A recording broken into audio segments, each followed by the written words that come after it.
জানি তাই বন্ধুরা, দেখো সানযাত্রা সামনে এসে গেছে, তার জন্য দেখো জগন্নাথ পিতলের এসেছে, বড় আছে, ওয়েট খুব ভালো, সলিড, খুব সুন্দর দেখতে। এটা অঙ্গরাগ হবে। যার লাগবে স্ক্রিনে দেওয়া নাম্বারেতে যোগাযোগ করলে অবশ্যই পাবে। দেখো জগন্নাথ, এই যে এটা হচ্ছে বলরাম, অঙ্গরাগ হবে বলেই বার করেছি। সুভদ্রা অঙ্গরাগ করেও একটা ভিডিও ছাড়বো। দেখো তিনজনে আলাদা আলাদা রূপে আছে, এটা সুবিধা হবে সাজাতে তোমরা দেখো। আর সিংহাসনে রাখার পক্ষে এটা খুবই সুন্দর সাইজ, যেহেতু তিনটে মূর্তি একসঙ্গে থাকবে, তার জন্য দেখো সিংহাসনে রাখার জন্য একদম খুবই সুন্দর সাইজ।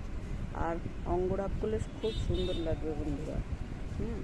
এটা যাদের লাগবে তারা অবশ্যই স্ক্রিনে দেওয়া নাম্বারেতে যোগাযোগ করবে। হ্যাঁ, দাম তখনই বলে দেবো। জয় নিতাই, অঙ্গরাগ ফ্রি থাকবে অবশ্যই।